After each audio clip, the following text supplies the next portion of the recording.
very nefarious agenda, trying to socialize us and condition us to be okay with the military and masked armed individuals in the streets of our country, what he is doing with the tariffs. But all of this, why haven't they released the Epstein files? I was struck by this NBC News reporting that Ghislaine Maxwell wrote in an email to her attorney, which was reviewed by NBC News, that I am struggling to keep it all together as it is big and there are many attachments. The subject line of this email that she was writing reads, commutation application. According to the whistleblower that came to you, the identity has not been revealed. She's receiving concierge-style treatment, and the whistleblower also claimed that a top official at the prison camp complained he is sick of having to be Maxwell's, a word I will not use on television because this is a family show. What the heck is in the Epstein files, Congressman? Well, it's basically speculation at this point. I mean, obviously, it has brought down a number of people, including Prince Andrew, because the details have come out in various ways around it. But we're talking about years of documentary, investigative, and prosecutorial investigation and assemblage of these materials. And look, Kash Patel was demanding that they be released. He repeatedly said, this is up to the Attorney General of the United States. It's up to the FBI director. The FBI director can just release it.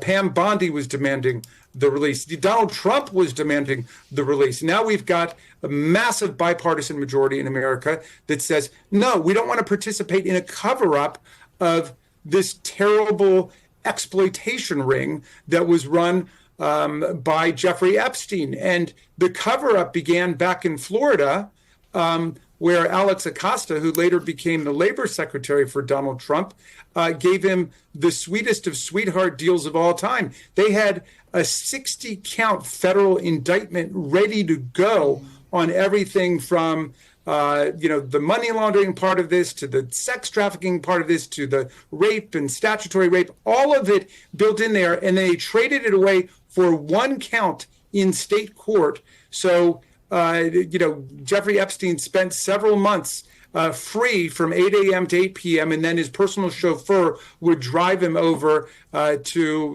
his own little deluxe setup that he had in jail. I mean, this is a double system of justice that they've got here. And, I'm sure people at Mar-a-Lago at the Great Gatsby parties think this is just great.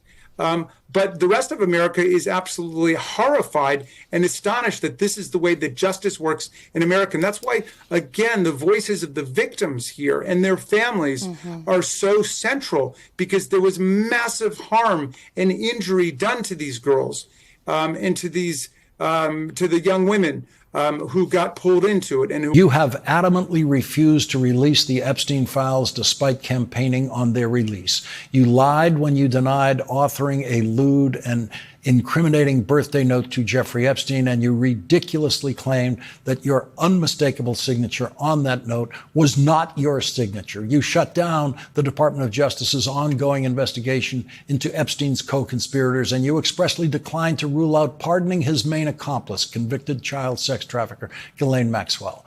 The House Committee on the Judiciary has now received whistleblower information indicating that this cover-up goes even further into the Department of Justice and Bureau of Prisons than was known before. Documents and information received over the last several days by this committee indicate that under Dr. Tanisha Hall, the warden of federal prison Camp Bryan, the federal law enforcement staff working at the camp have been waiting on Ms. Maxwell hand and foot.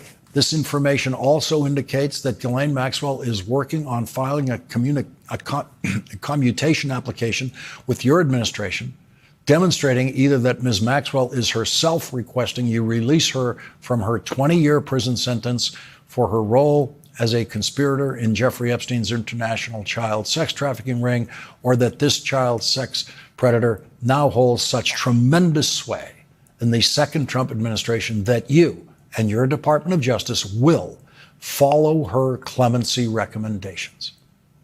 Congressman Raskin demands that Donald Trump, quote, make your former personal attorney and now Deputy Attorney General Todd Blanche available for a public hearing immediately with our committee.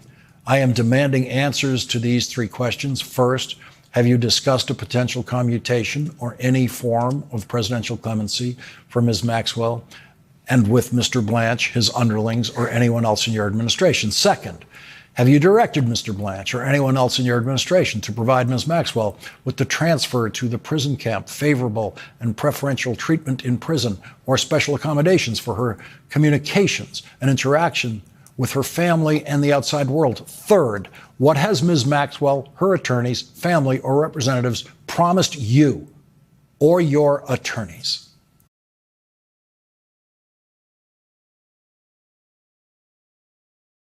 Lots of developing news on what you obtained regarding the Jeffrey Epstein investigation. But one thing I continue to be perplexed by is the arrangement for Maxwell to go to this minimum security prison.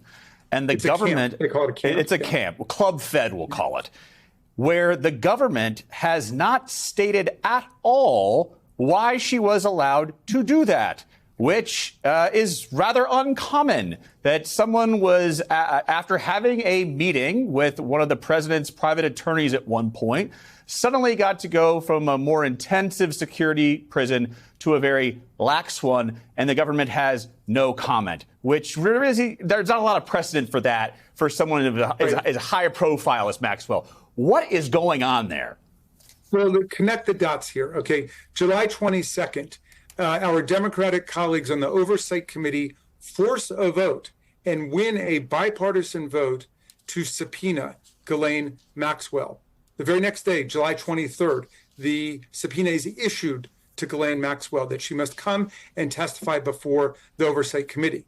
The very next day, July 24th, Todd Blanche, who was Donald Trump's personal lawyer, and in some sense never stopped being his personal lawyer, but now he's the number 2 over at the Department of Justice, Deputy Attorney General, goes to see Ghislaine Maxwell. Now, when she's holding this subpoena to go in the Oversight Committee, spends 2 days with her. Is he trying to find out the names of other men and other individuals who were involved in this $1.5 billion international child sex trafficking conspiracy? Is he trying to find out what else she knows as he launches a conspiracy? No, on the contrary, Trump's Department of Justice has killed the investigation. They did that in the very first days of the new administration. They collected all the materials from the actual federal prosecutors and they terminated the investigation. Okay, so the investigation's over now, but he spends 2 days talking to her and pronounces himself satisfied with her answers. Some of the things she said was that she never had seen underage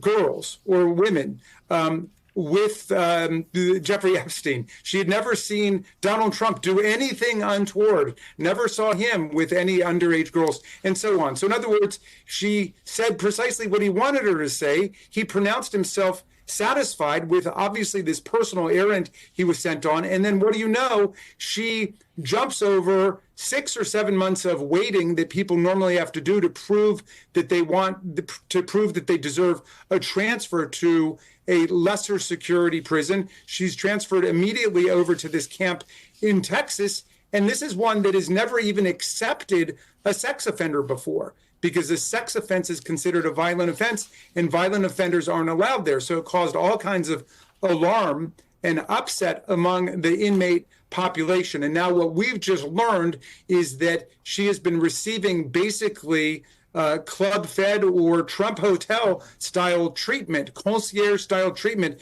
She's had meals delivered to her cell, basically room service in prison. She gets to use the exercise facilities whenever she wants. She's got special arrangements where she's working with the warden to send materials to her defense team. One factor that can't be ignored, the opening up of the government, which again, I'm not a supporter of in this context, because I do think that Democrats folded, not all, but enough of them did in the Senate. But the reality is getting the Epstein files open is part and parcel of this reopening.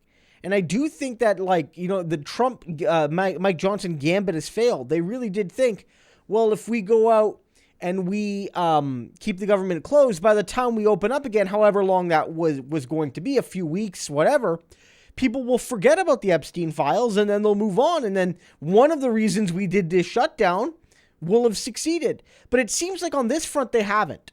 because the calls for the files haven't gone away. They haven't. Maybe they weren't as big as they were, a couple months ago when the calls really picked up back in the spring, summer, but they are back in full swing now, or at least nearly full swing, and it's only going to get louder and louder once everybody is back in Washington. Because those files are emblematic of what Trump is doing.